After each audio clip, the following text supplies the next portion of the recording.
Good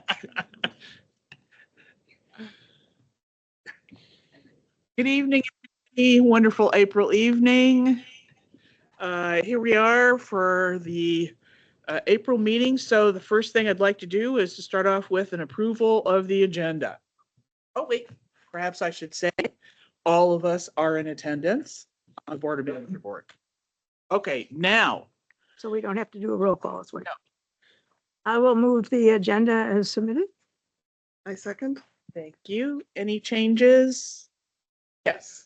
Pedersen, I'd like to pull off a consent permit 25072 Eaton Spring and permit 2026-012 62. For what? D. So it is the culvert replacement. So that's B and D. B and D on the just consent pulling them. agenda. So you're pulling them period or And- moving them to the new, Moving them to new business. Okay, Oh, okay. okay.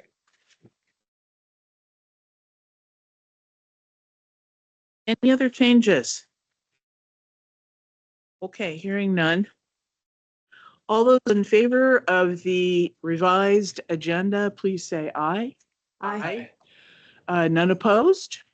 So, next item is matters of public interest. Do we have anybody here, either online or in our present circumstances, who would like to speak to the board? Don't see anything? Don't see anybody? Okay, so moving on from matters of public interest, reading and approval of minutes. We do have one change, line 29. Instead of the lake saying that it was, what was the exact terminology they had there?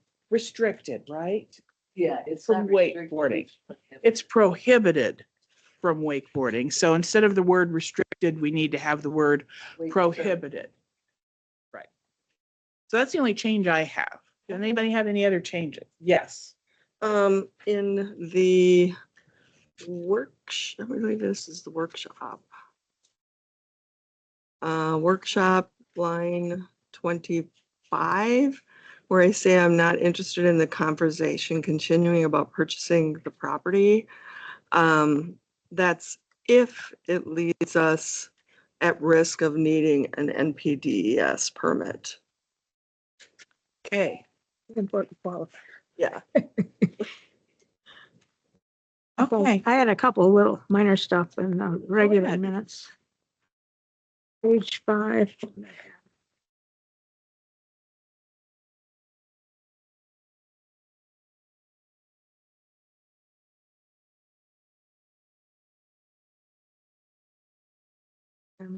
So.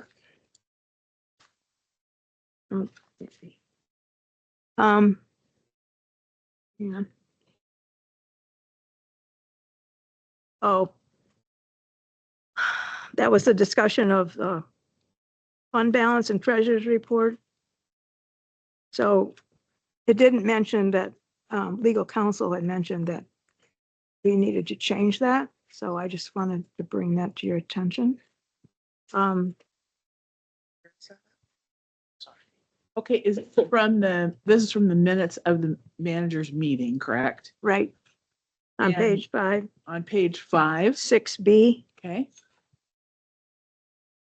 So we were going to approve that resolution, but it included accepting the treasurer's report, which we didn't really have a treasurer's report. We only voted to pay the bills. So it lacked, Right, so the resolution was modified to yeah, reflect. the legal counsel brought that to our attention and there wasn't anything said there. Okay, thank you. Let's see what else I have. Not biggies, but, page 6, line 36. Oh, yeah, page 6, line 136, it said maximize the stormwater management potential prior to runoff. Centering, I think it's supposed to be entering Lotus Lake. Oh, yeah. So Okay. those are the biggies I had. I thought there was a name that was duplicated in one of these. But... Oh, yeah, on mine, on one, page 5, line 104. Page Yeah. 5, line 104. Yep, Manager Nelson's name is, it says Manager Nelson, Manager Nelson. Oh, it's on the twice. Very happy. Oh, about it's on it. there twice. We just have to take one of them off. Anyway, that's what I had. Okay, thank you. Any other revisions or changes? Okay, hearing none. I would ask all of you to approve the minutes of March 18th meeting and workshop with the changes that we've been given. All those in favor, please say aye. I, Aye. Opposed? None. So off we are. Next, we're on to committee and member reports. Chair, Yes. I don't think any of us caught who made the motion to approve the minutes. I don't think we said Oh that. I my think God. we did. We missed that. I think you summarized it the way we went. Yeah. Okay. I will hear a motion to approve the minutes from the workshop and the Board of Managers meeting, please. I approve the minutes for the Yes. workshop and meeting. I'll second. Okay, so we have a second. Got that. Okay, and we all approved it. And now you can As vote. amended. Now we can, as amended. Now we can vote. All those in favor of accepting the minutes as adjusted, please say aye. I, Aye. None opposed. Okay, now we're on to the Audit and Finance Committee report. And who would like to speak to us on this? Hi, President Pedersen, managers. I think actually I'm going to turn it over to Treasurer DeVoe. A lot of questions. I think it was a productive meeting. Yes, it's been a little while since our last meeting, and so it was so Manager Crafton and myself for the board members, and we had Terry, I don't know if it was Dylan on the call, He was. and we had Lewis on the call, and we had Don Patterson and Joshua Morenos from Very Dunn. So we had a very, very good give and take, walking through where we're at and some of the issues. And I think Jill got some good questions and responses back. Still a few items outstanding. Redpath is still finishing up most of their audit work.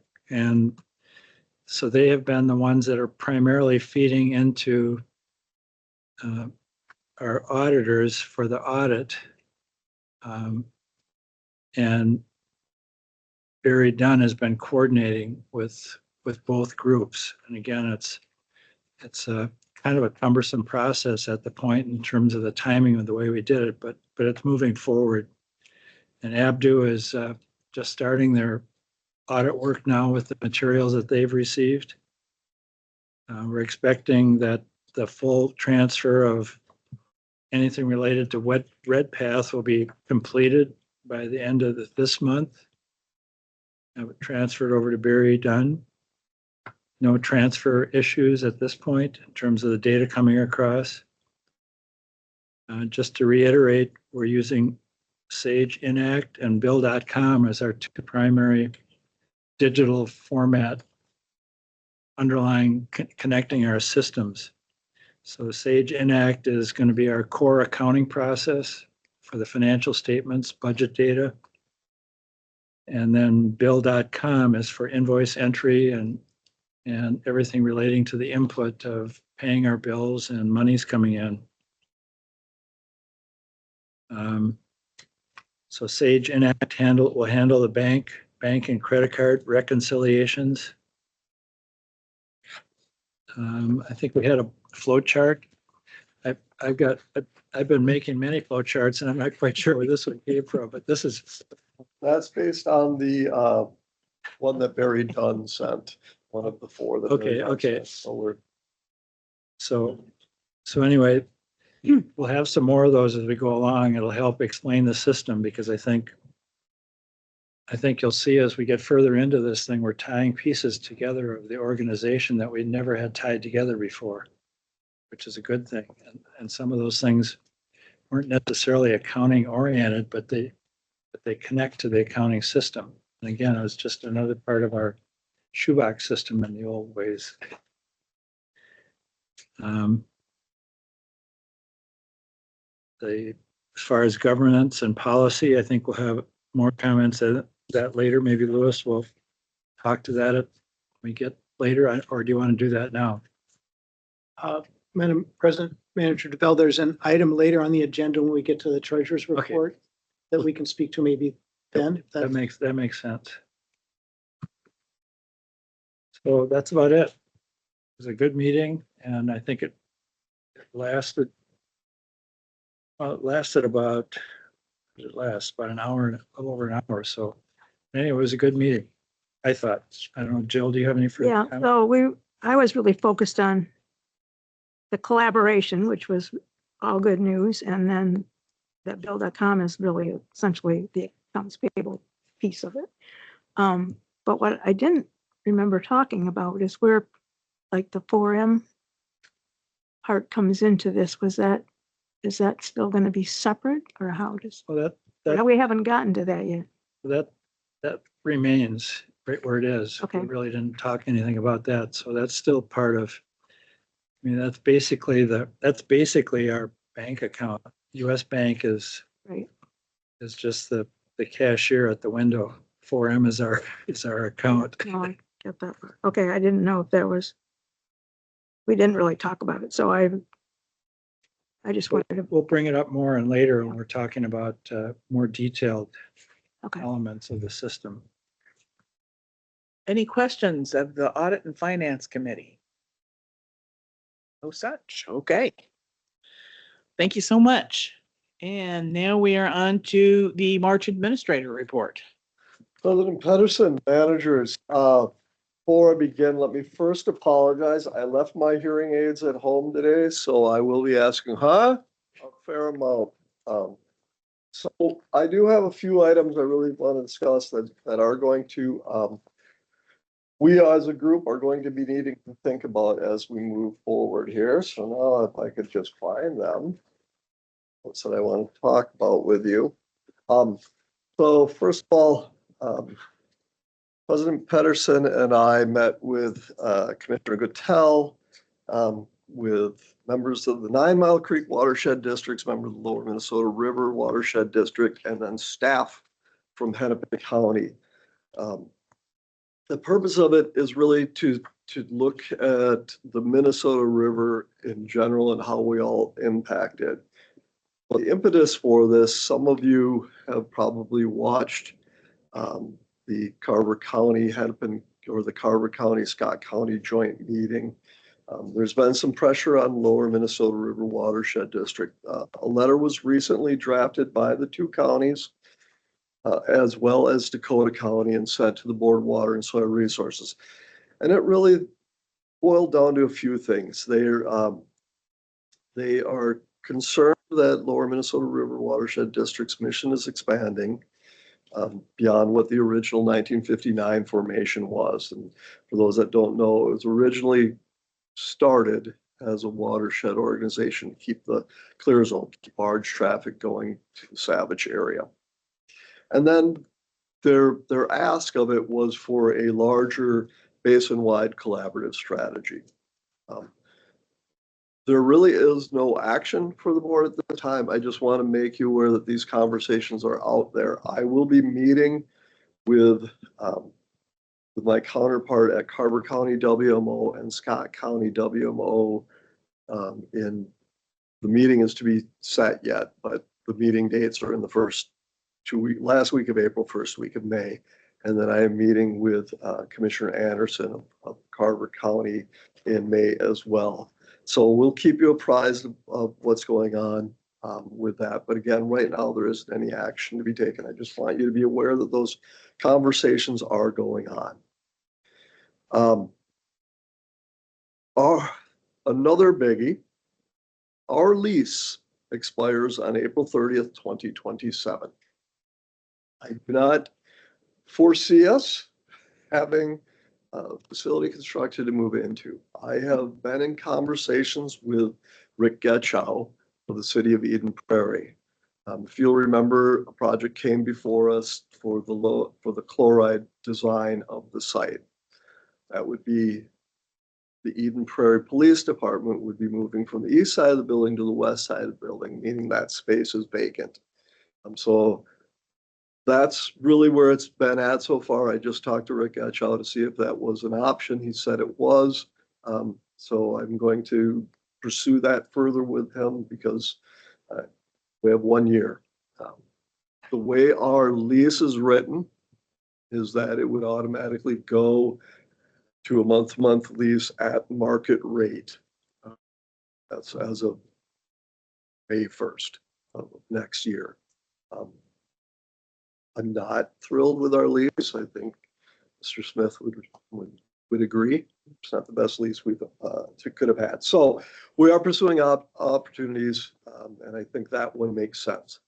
I would take questions on that or things that you want me to consider when having those conversations. Either you can, from now, give me a call, send me an email, things that you think of it, but we're going to need to be thinking about what to do. So that facility, he didn't know the number right offhand, but he thought 10 to 12,000 square feet. I believe Meadow Conference Room, one of the conference rooms would be considered as part of that. They have EV charging station, which doesn't do us much good now, but they have 3 garage stalls external to the building, which would be helpful. So the space itself, I think, would be well suited to what we want. 5-year lease until we could have a more permanent home. So they'd have a space for like the board, for board meetings or public meetings versus in the middle of where staff works. Yep. They have separate meeting rooms, separate conference rooms. So, That would be And- okay, cool. and We should and a try and get holding the council chamber room for the meeting. Well, there was a time when we used to be Yeah. there. They're Um, kinda nice. I was gonna ask, so I'm trying to remember since I don't see the bills anymore that much. We were someplace between high 8,000 to 10,000 in rent on a monthly basis. Here? Yeah. 10. 10,000, Yeah, a little yeah, under 10,000. I knew it had been rising. It's gonna, so what, do you think that's gonna be comparable to what we're paying now? I honestly don't have an answer to that yet. So that's one of the things I want to talk with Rick. When in our conversation, he said, we don't need to get above market rate. We don't need, but we can't Mhm. take a ridiculously low amount for it either. So it'll be a fair amount, whether it's an amount we can afford or not. If it's in our budget, that remains to be determined. We might say, no, that's just as much that we want to spend on a monthly basis on that. So I don't have an good answer for you right now on that. Okay. I think we're in a good position because I can't imagine it. I think we're in a good position because I don't think it would be that easy for them to find a tenant right now. So, Yeah, the timing works out well. 6 months from now, they expect the police department to move. At some point in the near future, we're going to have a better idea of what we're doing, aren't we? I mean, in terms of our longer range future home, rather than at this point, it's kind of a dart game, but it won't be too far into the future where we'll have a much better idea, right? It's sort of like an engineering report. Yeah, I think that's another conversation we'll need to have once we actually have our budget numbers is, it would be additional bonding to construct that. And do we have the capacity right now to do additional bonding? And that we don't have enough information yet to know what that would look like, how much that would need to be how much would need to be bonded for, and what our debt service on that would be. So yes, to answer your question, at some point, hopefully not too distant future, but So you wouldn't have any idea what market rate would be for what we currently have no idea on that. I right? don't, but I would guess it's going to be more than $10,000. Plus, the way this lease is set up, we are responsible for everything. Mhm. We're responsible for all maintenance, all improvements. We pay their taxes. We pay for all the window cleaning, snow removal, lawn maintenance, everything. So we're paying more than $10,000. Oh, gosh. Yeah. So I just wondered, I mean, it's a public building, right? So I didn't know what the market rate would be for a public building. So anyway, okay. Yeah, I will pursue that further. He was going to send me some information. I was going to go over and talk to him and look at the space and more for the managers. Yeah. Future on that. But I just, again, I wanted to get that on your radar, because even if we don't do that, we are going to want to figure out what we're going to do in April. And preferably not figure that out in March. So, and then the last thing, which kind of fits in this whole EV station, but we have the gray Ford pickup that was purchased for the University of Minnesota when they were doing all the carp work here and then given back to the district. That was in Youngstead's to get some service done.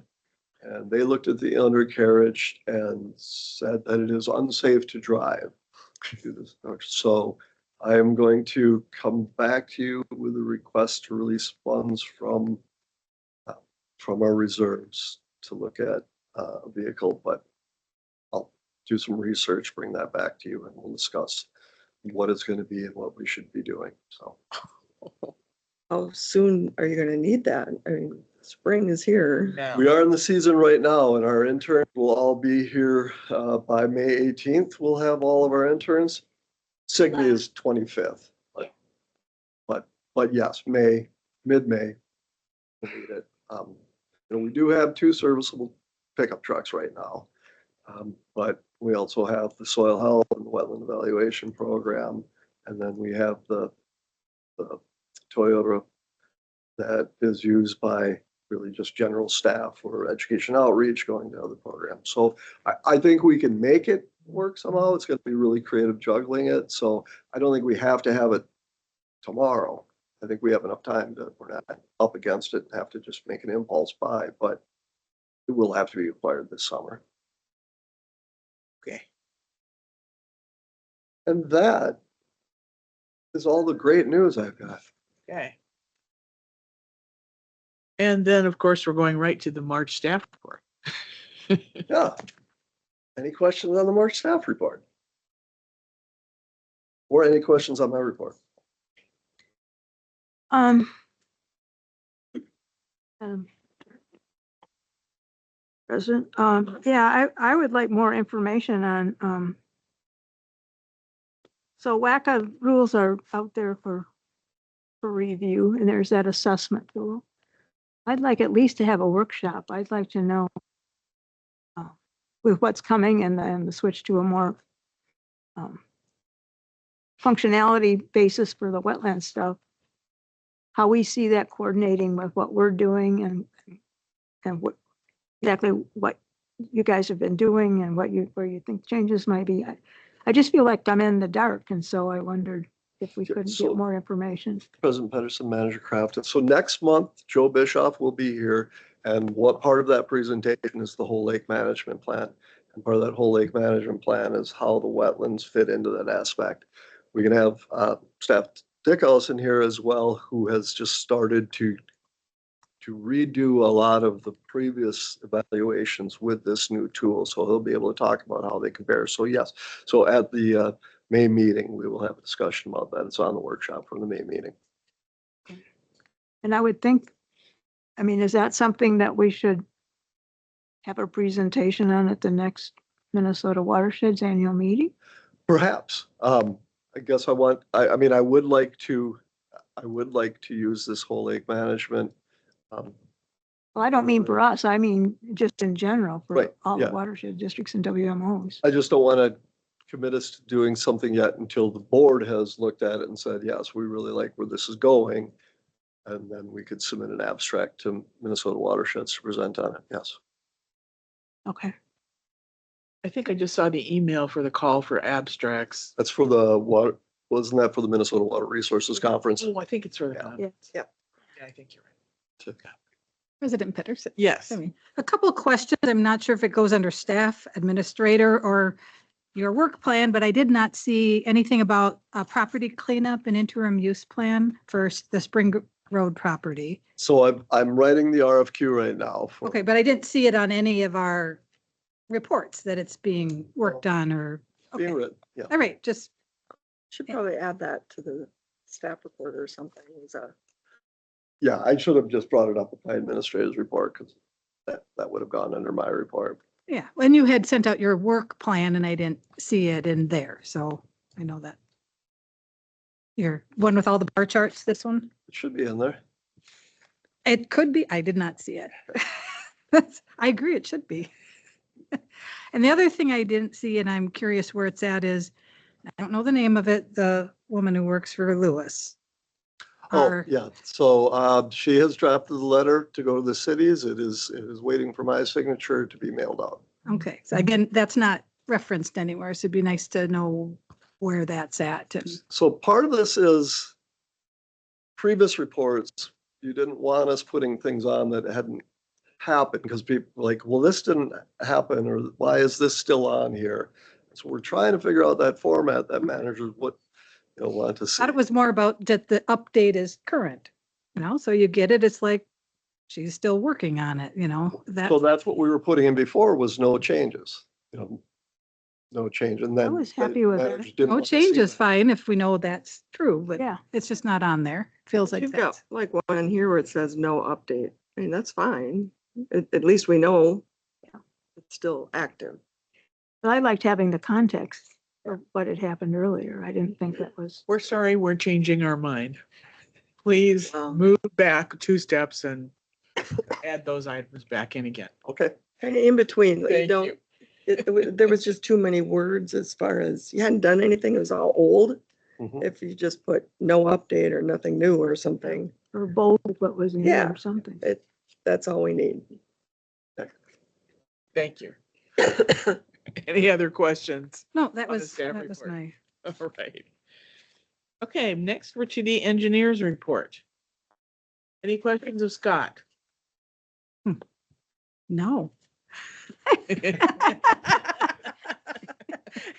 I know. He looks a little disappointed.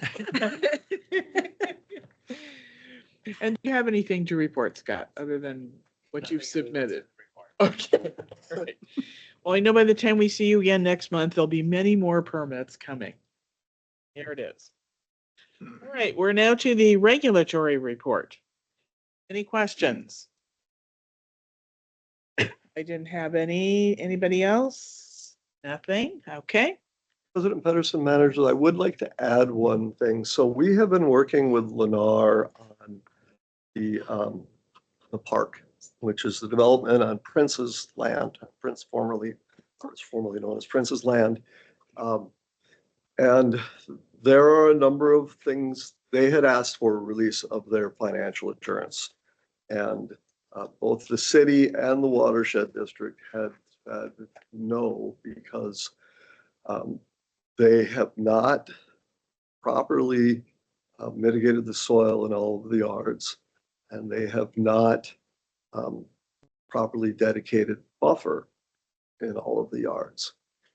So we had been working with Lennar and the city and the homeowners association on a resolution. That has kind of hit a standstill.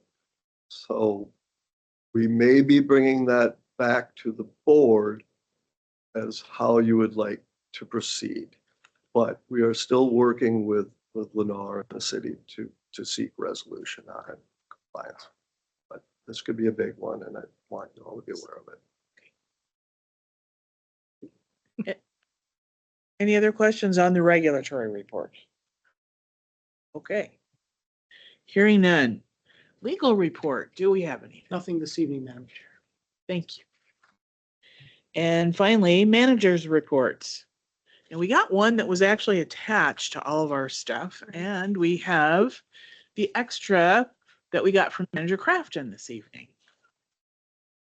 So, Bonnie, I believe yours was about the LiDAR for the tree inventory. Yes, this was just mostly a heads up. I wanted you to know and felt like it tied into our 10-year plan that the DNR has launched a first of its kind online tree canopy mapping tool, which you can, I believe, read it for yourself. I just wanted to bring it to your attention. I thought it was very interesting. It's a great thing. Had no clue, so thank you very much for including that for us. Canada's been doing something similar. It was a year or more ago that there's this Nature Canada webinar that I'm on periodically. But they were doing it all the way from like Vancouver to, Oh, yeah. And it's publicly accessible. Well, that's the other part that's Yeah, nice. so I think this is a really good thing. Yeah. So And Jill, would you like to talk? Mine was just basically, kind of sharing what's going on with, this opportunity. So we do this pledge and we pledge to be, pledge to strive for clean air and water and good stewardship and all that stuff. So I decided, what the heck, we've been working with 9 Mile Creek for, I don't know, 10 years of grants, putting native plants in. So I'm using that as a opportunity then to do kind of an assessment. But part of that pledge is, to have an understanding of nature. So that's kind of where I'm going. So I just thought I would share that. I've invited I think Margaret Milligan's going to come, maybe somebody from 9 Mile. And Journey's going to come, and the Wild Ones people are going to come. But anyway, I just wanted to let you know I was doing this. That's just as an aside of one of the things. So Thank you. just thought I would share. Thank you. Okay, any other managers who have anything to report? Yes. So just a quick note, I went to another Hennepin County Commissioner. It was like a town hall meeting a couple weeks ago at the Hopkins Library. Heather Edelson, Commissioner Edelson. She's one that I've communicated with in the past directly, and it was a group of about 30 people, and seemed like a really knowledgeable group in the audience. And she was basically talking about the status of Hennepin County and their budget. It was really interesting to hear.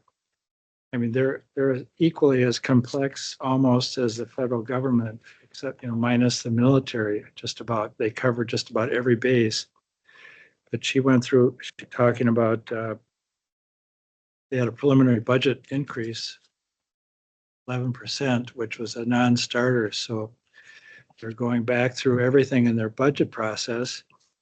And then they mentioned one of the things that has flowed through from the federal government was a cutback of a staffing line item budget for, it was like $8 million for the SNAP program. Basically, federal government cut the county's budget for doing the processing required to deal with SNAP benefits. So anyway, that was sort of an aside, but basically the county is really head scratching to try and figure out how to deal with it since they can't hire people for that task. And what it means is that maybe it's the mechanism to kick people off the rolls. But there was a lot of discussion around that. And so I did some more research that I won't talk about right now, but it was an interesting topic, and it relates, I think, to our situation in that we're seeing pressure for controlling our budgets. We better have good reasons for what we do, and we have to keep our heads at least at the level playing field. We don't want it to pop up too high, everything going forward, at least in the near future. And I think like everything else, as the budgets roll down from the federal government cuts, they go to the state and they go to the counties.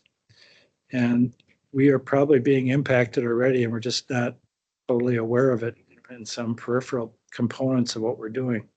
So just a heads up, but it was really a good meeting. And she had a really good interaction with the group and ideas going back and forth. Thank you. I just had something for that. So when we have our Bowser meetings, the commissioners all do a report. And Tom Peterson with Ag mentioned that he and Mayor Fry from Minneapolis had both been appealing, I guess, to the federal government. But I mean, they're cutting Department Ag big time, and that's where the SNAP says. So it was interesting that, I mean, that whole department's struggling too. But I think with our stuff in statute, we have pretty reasonable grounds, I would hope. I think the comment was we partner with a lot of people, and a lot of other people in our periphery that we're partnering with are getting zapped from all kinds of different directions, and we should just be aware of that. Be prepared. Be prepared, and wherever we can figure out ways to help or accommodate, we should be doing that as well, I think. I think we've tried to be pretty I'm not saying we're not. reasonable with our levy I think asks. we did, yeah. So, okay. Okay. I believe that concludes the committee and member reports. So next item is the consent agenda, and you'll recall that we have taken off 5B and 5D, which we will talk about under new business. So I'm looking for a motion to approve the other items on the consent agenda. I move to approve the items on the consent agenda with the exceptions of item B and D. I need a second. Second. Thank you. Any discussion, questions? Hearing none. All those in favor of the adjusted consent agenda, please say aye. Aye. None opposed? Okay, so now we're on to new business. So the first item would be the permit 2025-072 Eden Springs. Scott? Medicine managers, I requested that it be pulled off of the consent agenda to talk about a specific portion of this project. The overall project is a residential, senior living facility, multi-unit facility. They're providing stormwater treatment in accordance with the rule, providing buffers in accordance. They have pulled what I was calling in the permit report an outfall to Riley Creek. They've pulled that back away from the creek bank. And by pulling it back away from the creek bank, no longer contacting the creek bank, it's no longer considered work in public waters. Thus, the district's general permit does not come into play. So the Rule G analysis essentially goes away. I think it's important, though, that the board still recognize that water from this development will still be discharged to Riley Creek. It's just discharged at the top of the bank, and they're using riprap to get it down to the water level. This is similar to that subdevelopment on Lotus Lake where they moved Correct. the outlet. I guess in my mind, I keep going back to what's going to happen with our rules in the next 10-year plan, and I think we need to find some way of addressing this. Well, some of this is just simply because it triggers the general permit, because we have a general permit with the DNR, so we can't usurp the DNR. Yeah. One of the pieces with the Rule G analysis is, well, the first threshold, you want to put an outfall into public waters, you need to demonstrate that there's a public benefit. And in working with council, senior living facility that's for profit does not represent a public benefit. So they wouldn't be able to get over that threshold. So pull the outfall away from the bank, don't trigger the rule, put on that path. So I agree, there is, I think, some visions that we can work with as we work at looking at the rules. Well, Anybody have any comments? Magic I mean, Crack? the riprap doesn't seem, if it's a grade that seems vulnerable, is that going to be sufficient? Or are we going to have a lot of problems? Peterson Manager Craft, and they did provide computations that demonstrate the riprap is sized to minimize the potential for erosion. You're happy with that? Yeah, Does it meet the Yes. rules is the question he gets asked to answer. Yeah. and it meets the rules. We just, it's on that far end of, It would not be my design. Is there any way we can influence something more? Have you got flexibility to do that at all? Terry's saying no. No. Okay, just asking. Okay, so in other words, we'll need to approve this permit the way that it's sitting right now with the pullback down to the top of the slope. And the Yes, riprap it does comply with the rules. the way Right. they present. that we currently have. Okay. So I, My recommendation would be, if the board chooses to go forward and conditionally approve, would be to follow the way it's written in the permit report, but remove the Rule G analysis from the permit. This is no longer applicable. right. Okay. So I'll need a motion to that effect. Anybody willing to I do will, that? I move that we approve permit 2025-072 for Eden Springs as in the recommended the board action with the removal of the subpart G analysis as it's no longer relevant because they moved the outfall. Right. Second it. Thank you. Any other questions or comments before we vote? Hearing none, all those in favor of the permit as amended, please say aye. Aye. Aye. None opposed. All right, and the second item you pulled, which is the culvert replacement, 2026-012. Henderson managers. On Monday, I received email from, I was copied on an email that was sent to the Hennepin County regarding this project from the Minnesota DNR. The DNR had previously determined that this work could be covered by the district's general permit, and they directed Hennepin County to move forward down that path. On Monday, the email indicated that they have changed their mind and that they are viewing this as a water level control structure Mm. in addition to a water body crossing. And the general permit that was issued to the district does not allow for approvals of water level control structures. Mm. But it does allow for the approval of water body crossings. So the DNR has recommended to move forward, but make sure it's clear in the permit report that it's only for the water body crossing and not the water level control structure portion of the crossing structure. It's very nuanced in the differentiation between the two. They're viewing the sheet pile weir that there's a couple of photos, you can see a sheet pile weir in there. They're viewing that as the water level control structure. And then the culverts represent the crossing.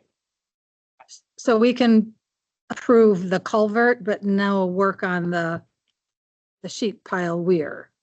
So is that, so that part will be delayed or approved differently down the road, but we can move forward with the culvert. And then they will have to go to the DNR to get Correct. approval for anything related to the water level control structure. Okay. To do any work on that. Correct. And it's the culvert that's the major problem at the moment. And it seems like we are looking for a motion to approve with the changes as recommended. I'll move Okay, to approve the permit permit. 2026-012.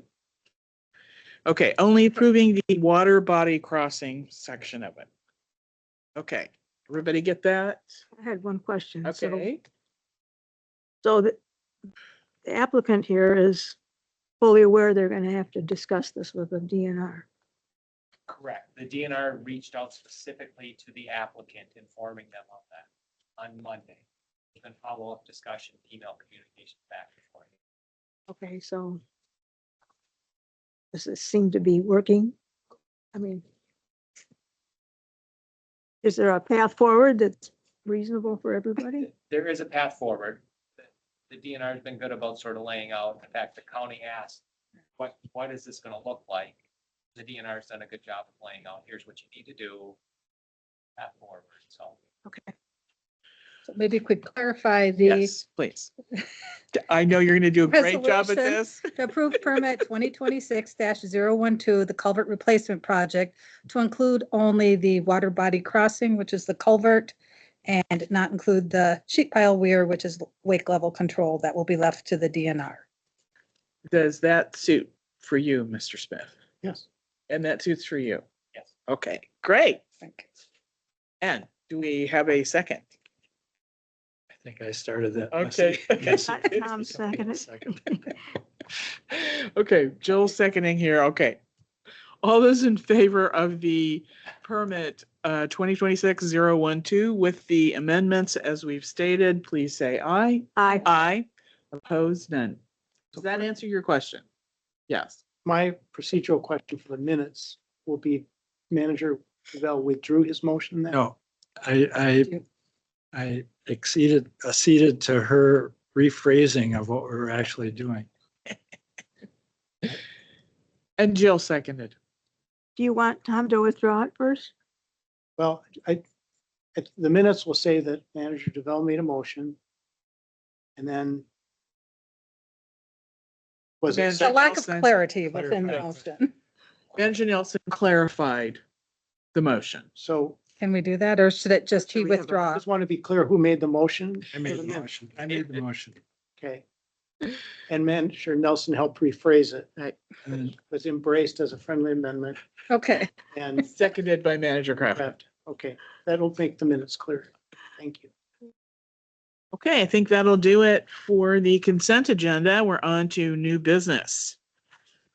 Item 6B, which would be the discussion of the treasurer's report format, adopt resolution 26015 to pay the bills. President Pedersen, managers, you have in front of you a format for the treasurer's report. This is the January treasurer's report. Therefore, the resolution should once again be amended to just be paying the bills.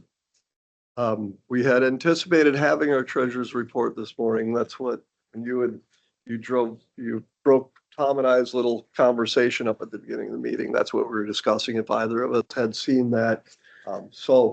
But by the same token, I wanted everybody to see the treasurer's report format. In that meeting that we had at the Audit and Finance Committee with Barry Dunn, Manager Kraft had requested more detailed information on some of the accounts. That might not necessarily be a monthly thing, that might be a quarterly thing, correct? But otherwise, I believe, I don't want to put words in the Audit and Finance Committee's mouth, but that we're pleased with this report format.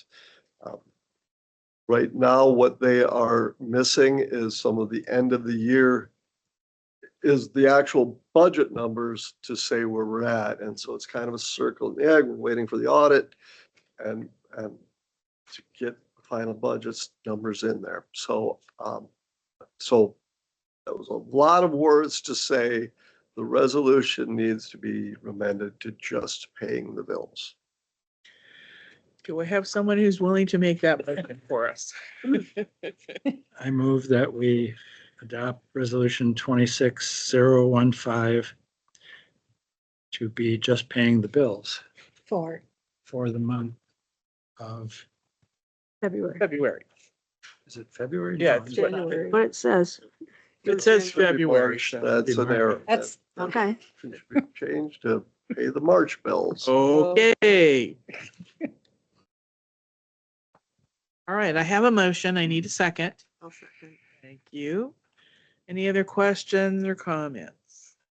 Should we vote first? Because I have some comments to make. Okay. Well, the discussed. next item, I believe, Manager DeVal will cover all of that. Okay.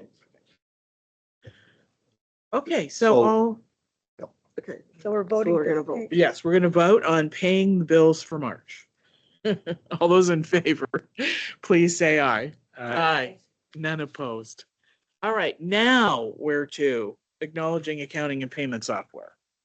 So President Pedersen, managers, I'll start this off, and then I know Manager DePaul has done a lot of delving into this. So we are trying to converge a lot of different things together at one point. We have Bill.com, which is paying our bills. We have a governance manual that was based on paying by checks. We have a workflow to figure out of how is Bill.com going to work such that we still maintain that internal control of signees and who can approve it, who can pay it, who can enter it. Firstly, we have the Sage software, which Bill is syncing to and which is then generating our reports. We met, Manager DeVal and I met yesterday morning with our accounting department, our accounting vendor. And I met earlier last week with their Bill.com expert to kind of go through it. We are still having a few issues with setting the groups right. So this resolution Well, I'll let Lewis speak to what the resolution does. I just wanted to give the background of why we're at this point. And if Manager DeVella wants to add to that. Well, if I could add a little bit more in terms of what's been going on since our last meeting here. So we've had numerous meetings and with Barry Dunn, with Joshua Morenos, I think is his last name, how you pronounce it, and Don Patterson, who's the senior lead on dealing with our account. And we've also brought in, well, Jill was involved with one of the meetings with Barry Dunn and our Audit and Finance Committee meeting. And Lewis has been involved, and Andrew Hartman also bringing in another component to bring it connected to the process. So we've had, I think, 6 or 8 sessions over the last few weeks on dealing with this, but just wanted to highlight a couple points because it sounds kind of convoluted, because it is. And It won't be. it won't be. We're Sounds like Yep. we're gonna be where we wanna be. pardon? I thought it's gonna end up where we wanna be. Yeah, it is. So we started out last fall in October, and we selected new accounting firms after going through lengthy analysis of what we were missing and how things were going. And then in January, we started the implementation, and it was basically a hybrid process. We were kind of still operating under the old system, but trying to layer into the new process. February, the first cycles closed, and the January and February statements were produced. We have a February statement also, but it's no really any different than this. It has some other numbers, but it's still missing a lot of key components. So then we identified a couple meetings back a gap in the governance manual, and I think Lewis brought it up, or somewhere along the way we brought it up that we had a gap in the way our governance document documented the way we do our accounting and the processes. And then basically in the month of April here, we've had a number of really intensive working sessions to work through the details. And I think one of the highlights was the manager, Don Patterson. Through some email that I put out there, it was basically around the 2 signature requirement, which is what we've had in the past on the checks.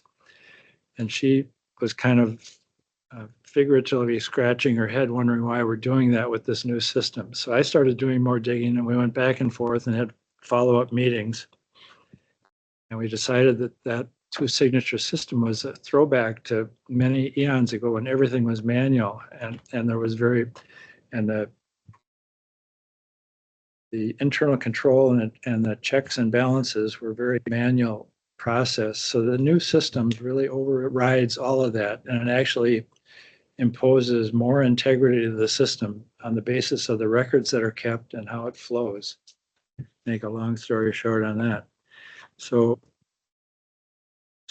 we're still working on the final phases of it. We have different delegating groups in terms of the board that fit into the system, different combinations of people. And I don't need to get into detail on that, but it's a digital version of what we've been doing in the past, but it requires a little different protocol in terms of who does it and when in the process. But it basically follows still the outline about where the board approves the bills at the end of the month for their process to be paid. So there were a couple another few open items that we're talking about. Payroll accruals at the end of the month, we have that resolved. Credit card cutoff. So one of the issues with our old system is because we had such a close cutoff date for our records, all these people we do business with all had different cutoff dates. So we had multiple reconciliations going on all the time between internally before we send it and then with RedPath. So all of that, the majority of that has been removed in the new process, will be removed. So So anyway, that's, and then the other item that has come up, and we've had discussions on this, is the financial assurance tracking. And that's the part that Andrew now has taken over. And we have, basically we have cash assurances, cash, letters of credit, bonds coming in for projects, in which Scott is usually involved on the front end with also. So anything to do with cash gets split off and it goes through our accounts, our accounting process. Anything to do with legal instruments regarding alternates to cash goes to Lewis and his firm. So again, I pulled in some of those documents. So what we're trying to do now is to figure out how to adapt what's the system we have? MS4 Front, it's called. It's a software package that's it's been primarily designed for cities, municipalities that were under those rules. And we have a version of that, but again, it's primarily from an engineering perspective, not a financial perspective. So the issue that we're dealing with is we do get large chunks of cash in for assurance as opposed to a legal instrument. So we haven't had a good system to track that internally or to tie it into our financial records, but we're going to have that now. So that should give us a detail of what assurances, as well as the deposits for the permitting process that we draw against. So that's one thing that will actually show up on our balance sheet as a prepaid cash account, and then we will be recording our offset expenses against that account. And then periodically, if it's drawn too low and it needs more money will be put into that account. But we'll be accounting for it on our balance sheet, and we'll be able to say who's in there and what, for what reason. And then the rest of it still goes through Lewis's firm. And I just looked at for the first time the massive spreadsheets that they have tracking this, and that's pretty phenomenal.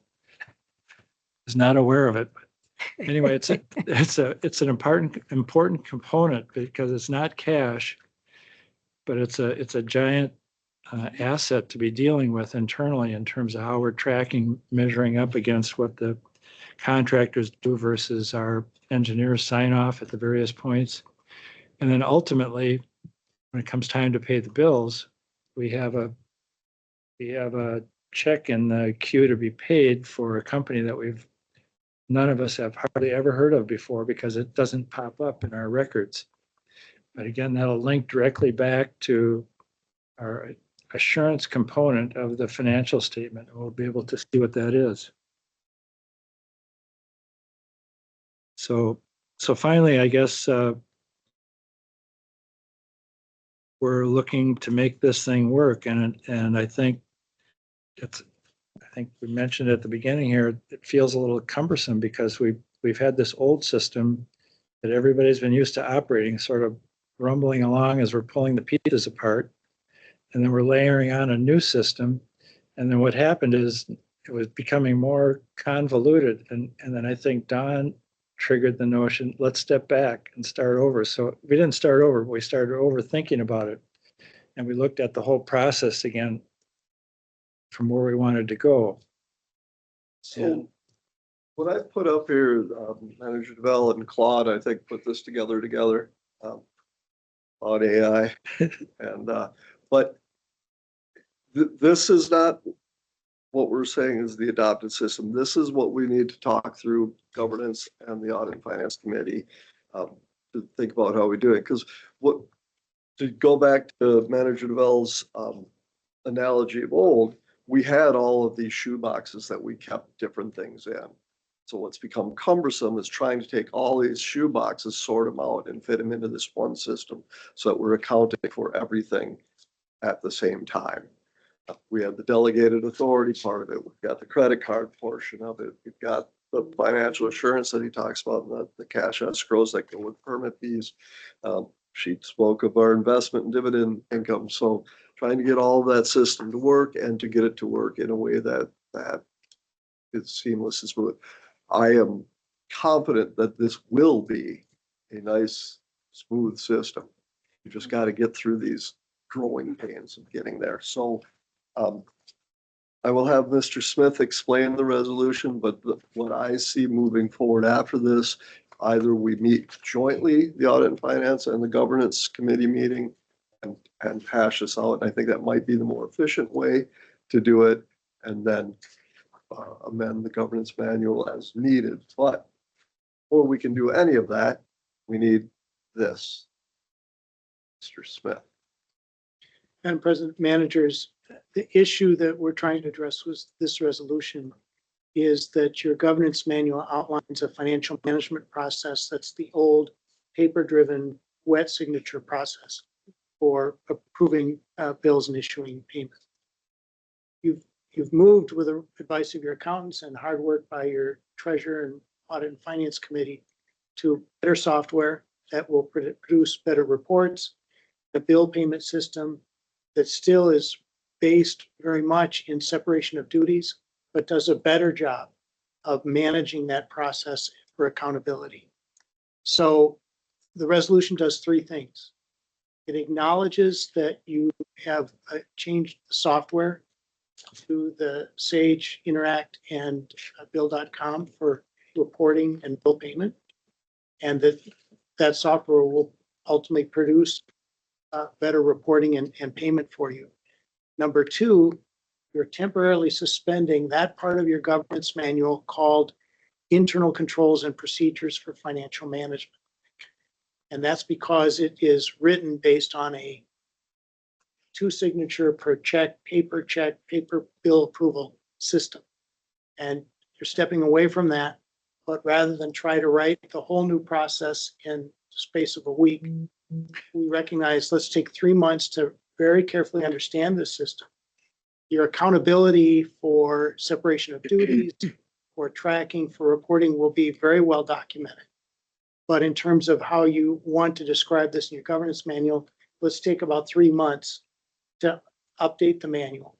In the end, I don't think it's radically, producing chapters and chapters of new process. It will still probably be relatively simple and straightforward, but it'll be based on a new process with a new electronic software rather than an old paper system. So those are the three things: to acknowledge the new software, to temporarily suspend the internal control procedures, and ask the governance committee and audit finance committee to bring recommended revisions to those procedures by July 1st. I guess I'd like to comment. So I was one that was responsible for getting the internal controls into that governance manual because things would come in the door. They weren't date stamped. It was a mess. It was just horrible. So that's why I laid out some steps of things that had to occur. Well, that's now obsolete. And that's one of the questions I've been asking as we've been in this process when I've had an opportunity. Are the internal controls set in here? And they said yes. And I mean, just having accounts payable as within the bills or whatever, which part of this thing, I mean, you've got the dates, you've got all of that information that's already part of this process. So anything that was put in terms of internal controls previously is now obsolete because we've got something much more sophisticated. And we had all those spreadsheets for permits and assurances and none of it was tied together. I mean, I would see that, I would go and look at those tabs and things, but this is just tremendously better. It's just, but the only reason we needed the internal controls before was we weren't doing a good job and we had to be able to validate and say what we were doing. So I have no angst about the governance manual deleting all of those, just so you know, internal controls, but there was a reason in the first place why they were needed, because people weren't tracking things. It was just kind of, there weren't dedicated people doing certain things. And so anyway, that was why. Anything else to add? So now I am looking for a motion to approve resolution 26-020. Yes. Is it, what is the resolution? Is it different from, oh, okay. So I move that we resolution 26-. 29-020.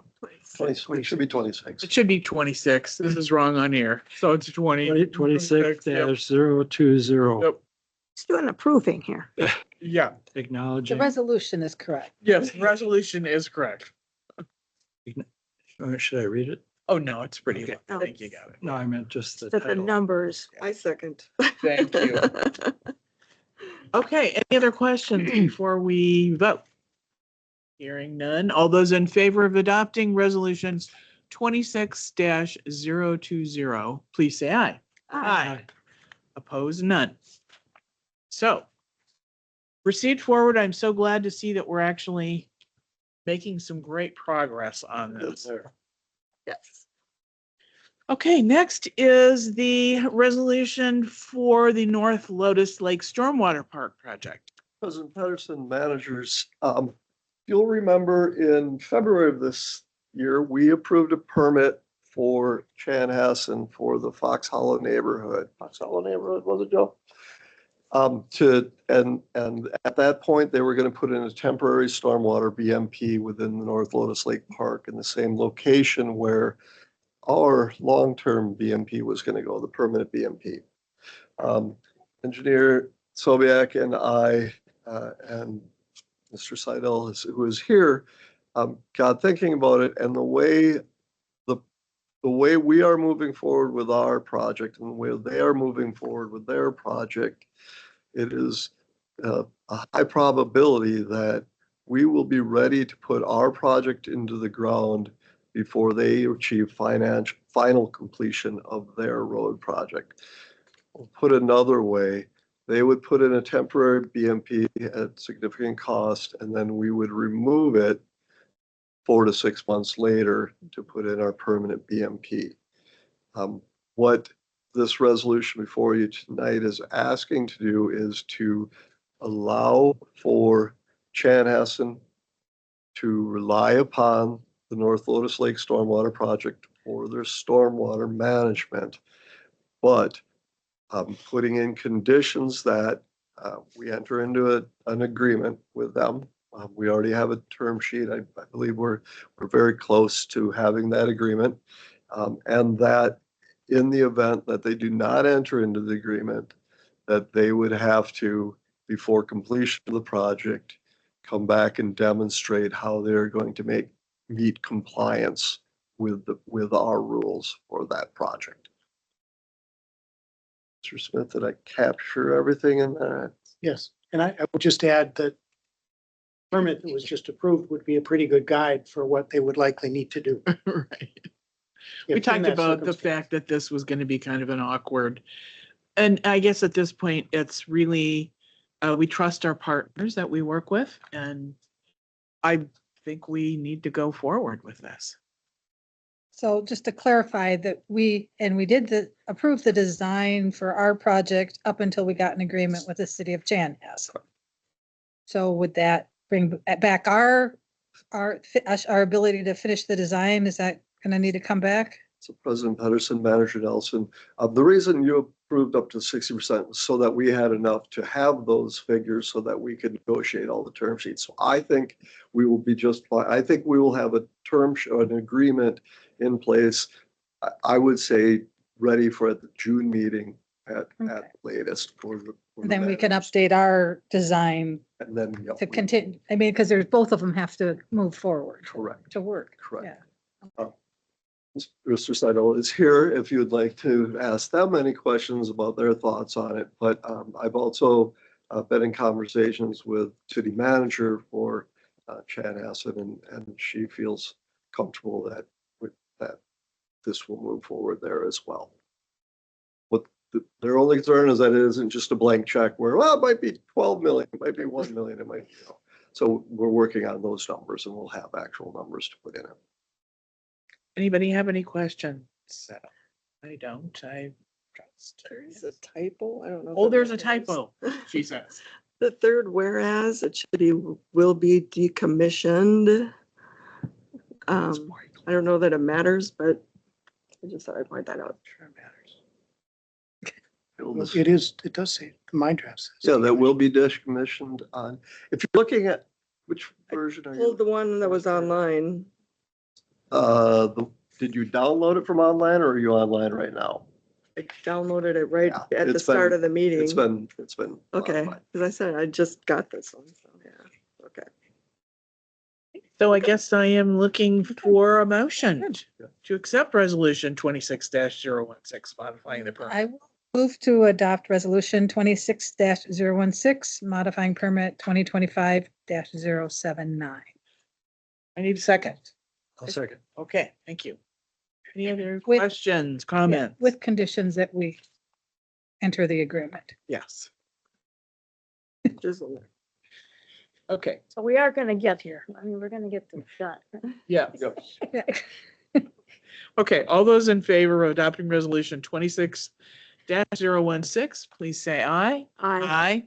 Opposed, none. Thank you so much for coming again. All right. All right, the next section is talking about the resolutions to bring to Minnesota watersheds for consideration. Who would you like to, Terry, would you like to talk about this or? Yeah, why don't, President Pedersen, Manager, why don't I start out, and then I know, Manager Nelson, has provided, and you all should have a paper copy of Manager Nelson's thoughts on one of the resolutions. So I am not coming to you with specific resolutions that I want you to approve. If you'll remember, Minnesota watersheds changed their resolution process. We used to put them forward in October, voted on them in December, and it just didn't work with the legislative session. So now they have sent out their call for resolutions at this time to be acted upon. I believe in July is where they want to act. They would like them back in May and voted on in July so that they can move forward with them. In that packet, I have included the resolutions that are all still on record. And so within the memo, I talk about it. We have resolution 2206, limiting weight bulk activities, 2305, increased flexibility of open meeting law, which actually happened, and 2403, having watershed organization as a member of the Wetland Conservation Act Technical Advisory Committee. So those are still live. The 2206 will sunset after this session, so it will no longer be considered in the following years. So that is the one recommendation that I would make to the managers, that we do that. And I believe Manager Nelson has some thoughts on it. Thank you, Administrator Jeffries. Yeah, I did. I was reading the existing resolution and I'm not sure in its current form it's going to go anywhere. So my proposed resolution you'll see down below is that we make the resolution towards protecting lake ecosystems and shoreline integrity in boats, and that we work with the DNR to see if they can come up with the equivalent of BMP, best management practices, kind of for wake boats in the lake ecosystem. You know, a minimum depth, a minimum setback, you know, or maybe some sort of a grant. I don't know what that looks like. Using the University of Minnesota, using our science-based information that we've gathered, and see if they're willing to at least set some sort of a benchmark at state law. So then you can rely on that for local ordinances to move forward. But so I wrote this up just as a potential discussion, a way to approach it that I thought would have wider acceptance too throughout the state with other watersheds. So Joanne spoke to this at the last meeting, and I think a better approach to go is if the depth is less than 20 feet, then you don't focus on that boat activity. You focus on restricting absolutely no wake surfing. It's the activity itself, not the boat. So they have, what was it? Caribou is a lake up north. DNR has I was posted. here for her Yeah, okay. presentation. So- I'm very, Okay, I wasn't clear when it sounded like you were more focused still on the boat.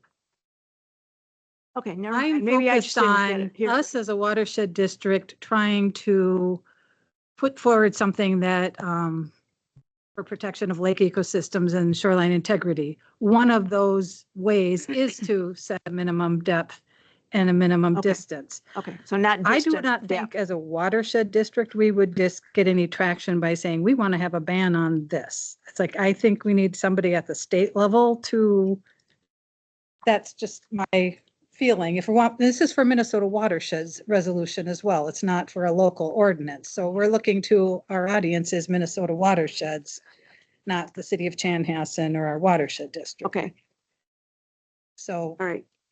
I'm No, that's basically fine. like, can DNR step up and say it's no more than 20 feet or no more than 200 feet or a lake that's this wide? Are they willing to do that? So, I like the proposed language. I think this is really good. I like how you redid the title too. Yeah, I like that. Okay. so it's more in line with what I see as our mission and our, what we're supposed to be doing. Oh, Terry, would you like to weigh in on this? President Pedersen, managers, I actually appreciate the approach. I mean, it's really setting minimum standards that a lake must have in order to operate a vehicle, a motorized on it. Manager Nelson hit on something else that's kind of the elephant in the room, that if you remember, there's not necessarily an agreement outstate Metro on this issue. So we need to draft something that we can get the support of and we can get the protection. I 100% agree. This is a DNR issue. This needs to be a statewide thing. We can't go lake by lake. It's just never going to work. We're not going to get mine. The DNR has to implement something statewide that you can point to the science behind it and say, yeah, we're not just viciously saying we don't want you on this lake. There's science behind it. Any other comments from any of the other managers? Yeah. You're in support. I'm in support, and I would agree that the process for a city to put in rules and regulations regarding lake use is very laborious. And it would be very helpful if there was a better, consistent standard. I went through it. So I have a question. Yes. So wasn't there a similar process that erupted in different parts of the state regarding snowmobiles at one time? Four-wheelers through across private property, across state and federal lands, and it went through a very iterative process. Is there any analogy to be drawn here with this? President Pedersen, Manager DeVille, I recall what you're talking about, but I am not in any manner, shape, or form an expert on that. Well, there's new current legislation about it just again this year with setbacks to lake water bodies. It's a ongoing thing. So I mean, it might follow in a similar path. Yeah. It impacts everybody in from different perspectives. Yeah, It does anything with water. I think so. I think we have a consensus. And then the other part in there, and I tried to sort of follow the existing one about the funding for the St. Anthony Falls Laboratory for additional research on the effects of wake boats on aquatic ecosystems. If there's something more specific, So that was written at the time that they had just begun their phase 1 study. So that resolution was written right at, do we still need this, or do we leave it general, or do we have something more specific that we would? I think there should be a general support for SAFL work, and if they continue to do more work, that we should support that. So, as I left it as written because I did not have a specific, like the impact on, some of our mitigation or our lake management techniques on the alum treatments. I mean, that feels, but this would get at that. And President Pedersen, Manager Nelson, I mean, I anticipate, as we have in years past, that Mr. Smith and I and Engineer Sobiak will craft language and we'll look at the studies and see if there are things that should be specifically brought in and spelled out, or if referencing it is enough. So yeah, I agree with your sentiment, but how do we bring that in? Okay, so you're actually asking us for an additional amount of time before you bring this back to us as what we would support. Yeah, so what I want is direction from the managers, and we would like you to draft a resolution on these items, if it's that, and then bring it back to you at the May meeting for your consideration to move forward, to put it forward to the larger Minnesota watersheds. Mr. Smith, do we need that as a motion? I think, Madam Chair, what I understand Mr. Jeffrey has suggested, this is one topic Mm. in your direction that you'd like us to work on a resolution for that. And if there are any others, so that we know what topics of resolutions you have an interest in, so that we come to you prepared from, so you can act on it. So the other two that we had looked at before were the open meeting law and the Yep, depth. Yep. Yes, TEP. yeah, The open meeting law is done. Yeah, yeah. so that's So done. that's done. Right. It- So anybody have anything else they would like to add for potential proposals? Mr. Smith? Are we allowed It's at to do your that? discretion. It's, Madam President, it's the board's discretion. Typically, the time to speak is at the top of the meeting. Right. It's up to the board. But I normally, believe this will come to the board next, when they get a resolution prepared, there'll be time to Discuss it. discuss it. So I think we're asking you, please wait next month. Thank you. Contact Joanne. Okay, anything else that we would like to see as a proposal that we need to direct Any other DA Jeffrey on? Any other statewide issues, any other that you think a resolution should be brought forward on, or at least be discussed at Minnesota? We still have the chloride issue, but I think that's sort of a pullback for now. Is that one still alive? I'm sorry? The chloride issue? Chloride. That one's still being worked on in a different, Speak to that. well, right, because we've been working on it and they're looking for a different approach to it. Is that still alive somehow within Minnesota watersheds? Madam President, Manager Nelson, my understanding is probably there's still ongoing work to try to figure out alternatives to legislation. And So we're not there yet. Yeah. Okay. President Pedersen, Manager Nelson, Bassett Creek and 9 Mile, the administrators there have been taking the lead on that, so I fully expect Okay. them to be bringing something forward. That's what I thought. I know the issue's definitely still being discussed, so. And Erica testified over the legislature, I think. Good job. Okay, so it seems like this is it. Here's our focus, right? So we'll wait to have you come back with a suggestion for us. Thank you. Okay, discussion items. The first item is cybersecurity. I'm thinking this is the reminder of, have we all done our cybersecurity?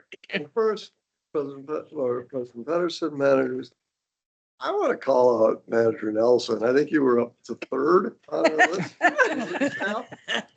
So kudos to you. So it's really the primary introductory one. The micro trainings, that's up to your, if you find them entertaining.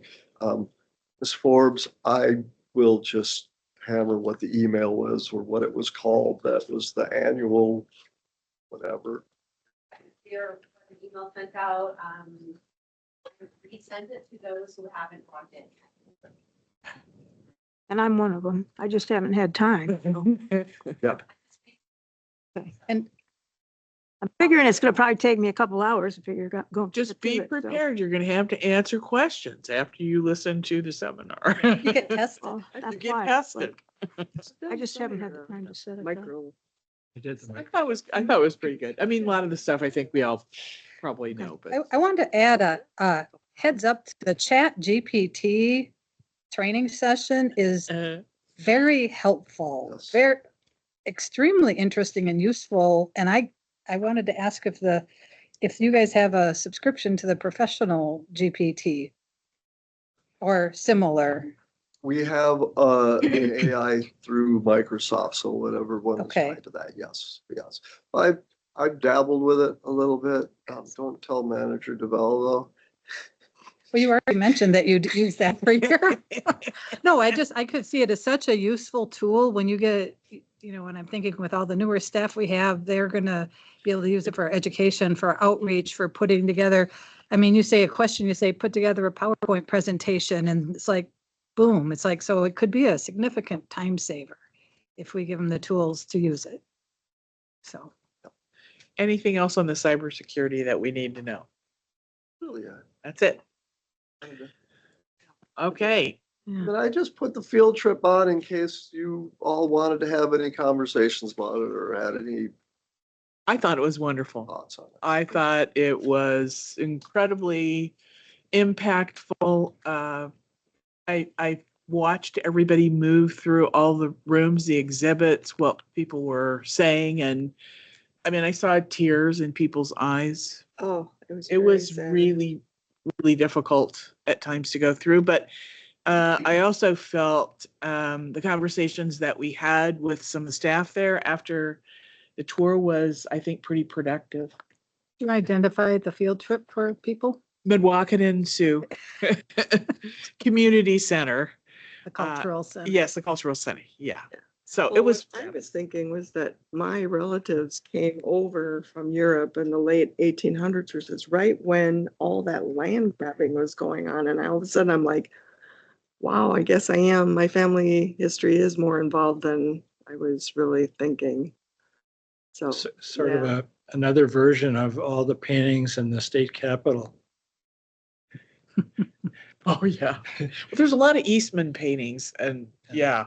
And there were Eastman paintings at the during the tour as well they had there. So. And also, I mean, it was sort of the evolution of the United States and Minnesota in particular through a different cultural perspective. And it really was hard to listen to at times, listening to, I mean, it's all the components was woven with everything we touch as a watershed. And that's their whole culture is based on water and connection to the land. But so every little sub story was talking about how they related to the water, how that fit into everything, including a lengthy story about where Minnesota and Mississippi joined at Fort Snelling, which relates to other things that we're dealing with. But again, the harassment and the injustice we did to the Indians through our history is just phenomenally bad. And so it seems like hopefully at some point, and I think you initiated some dialogue a ways back when we first started talking about Spring Road, and I don't know what, if anything, fits there, but it seems like at some point would be nice if we figured out some way to tie in. So Acknowledge Ms. that Forbes has made some history. connections there. Plan on using them. When I was at the Midwest Climate Resiliency Conference, there were a number of people who worked with indigenous communities. It's not the same. Can't just go in and say, do you want to be a partner? It doesn't work that way. So Ms. Forbes has some connections. We'll start developing some relationships and see where that goes. When I talked to Scott Walls, well, I met him through when I was there for the Tribal State Relations training, and we talked about having this visit that we just did. And he said, what might be possible to have one of the tribal elders come and speak to us if we were interested in that. Oh, that would be really. So I don't know if we can get that or where you are with that, but he did suggest that if that was something we were really interested in, that we could probably do that. But having been through that, well, I've been through 2 of those. I get in that building and my eyes just start weeping. I didn't know the part about Fort Snelling as much, but oh my God, they went into more the loss of their culture because their kids being taken at 4 years and Yeah. having all of that wiped out. And then they had different, like great grandmother and grandmother and mother, and they are still trying to recapture their own culture that was denied to them. It was just, yeah. So anyway, Well, I would just say would be very welcoming and hopeful if we were able to work with or beside them in a good way and utilize their much more extensive knowledge of the Frederick Miller Spring and all of that than what we have. So, and we appreciate the fact that we were actually able to go there and hear what we need to hear. well, and then the service berry, which you hooked me up with. Yeah. Great book. It's about observing the earth and the gifts we get, but the concept of reciprocity, it's a two-way thing. We're thankful and we each have responsibilities. We take these gifts, but we also have a responsibility back. And I don't know if there's a way to incorporate any of that into the plan, but I thought that was critical. If we're really talking about ecological integrity, I mean, we don't have any honor in what we've done. no. So it's like, can you build anything back here? So anyway, thank you very much for organizing it for us. Yeah. Okay, that brings us to upcoming board topics. President Pedersen, managers, I need to go back to that tab. I was trying to send the when to meet meeting out. Next month, Joe Bischoff will be here from BAR. He'll update on the whole lake management plan and the alum, the impact of wake boats on alum specific to Lotus Lake.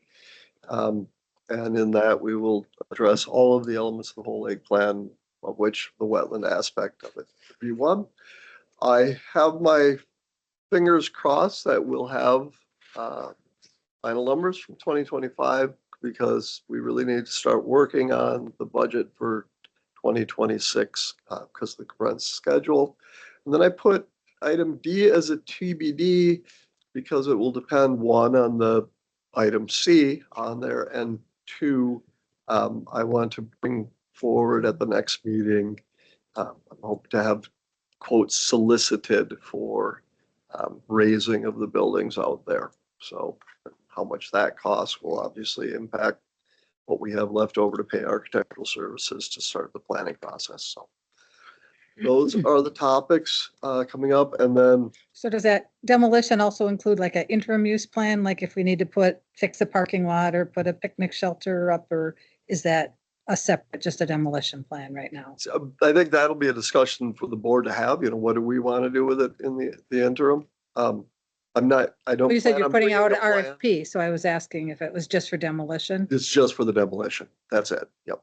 Totally for the demolition and restoration of that area. So I noticed when Hennepin County sent out an email today that they now have a retired individual whose job it is to go out and help you reuse if you're going to take down a building. Yeah.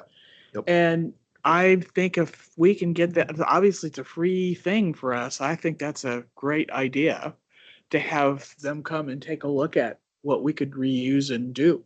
The other thing I wanted to look into, so when we did the project in the Pioneer Trail wetland restoration, one of the three houses was bought and moved off-site. The other two were raised.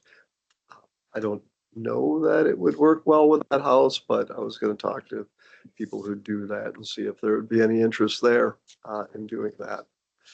The other item that's going to be upcoming and isn't on this list, but Engineer Soviak, myself, and Andrew Hartman have begun compiling all of our Post-it notes of ideas that we've heard of the rules over time. So we'll need to start having rule by rule discussions with the board. That will probably start late summer of this year, after Great. we've had time to start to really think through what can be done and what can't be done. Hey, anything else? I just was gonna say, and that's why I'm thinking if we're moving in the wetland thing to a hydrogeomorphic approach, does that have implications for what we're talking about here in terms of rules at all? It will, yes, it'll definitely have implications to the rules, yes. Yep. I think Yeah. we could use more background on that. Because, yeah, and when,